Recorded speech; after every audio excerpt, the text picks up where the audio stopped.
शीर्षक अन्तिम पत्र। सहरको एक साधारण क्याफेमा पहिलो पटक भेटिएका थिए आरव र सिया। आरव शान्त स्वभावको थियो, किताब पढ्न मन पराउने। सिया भने हाँसिरहने, सानो कुरामा पनि खुसी हुने। त्यो दिन सियाले कफी मग समाउँदै हाँस्दै भनिन्, "कफी त बहाना हो, मलाई त यहाँको शान्ति मनपर्छ।" त्यो वाक्यबाट सुरु भएको कुरा बिस्तारै मित्रतामा अनि प्रेममा बदलियो। उनीहरू सँगै घुम्थे, सँगै सपना देख्थे। आरव भन्थ्यो, "एक दिन सानो घर बनाउँछौँ, झ्याल नजिक धेरै किताब राख्ने।" सिया मुस्कुराउँदै थप्थिन्, "र म प्रत्येक बिहान तिमीलाई कफी बनाइदिन्छु।" तर जीवनले सधैँ कथा जस्तै अन्त्य दिँदैन।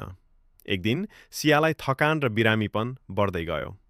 अस्पतालमा जाँच गरेपछि डाक्टरले चुपचाप रिपोर्ट आरवको हातमा दिए।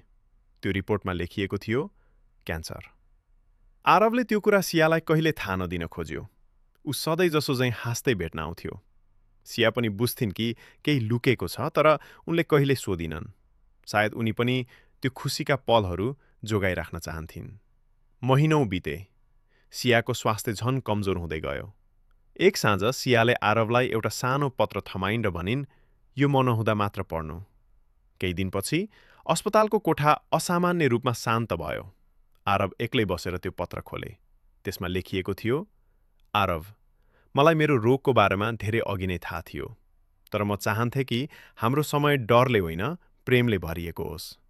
यदि कहिले झ्याल नजिक किताब राखेर घर बनायो भने सम्झनु, म तिमीलाई कफी लिएर अझै पनि त्यहीँ प्रतीक्षा गरिरहेकी छु।" पत्र पढ्दै गर्दा आरवको आँखा आँसुले भरियो। बाहिर हल्का वर्षा भइरहेको थियो, ठिक त्यस्तै जस्तो सिया कफी पिउँदा सधैँ मन पराउँथिन्।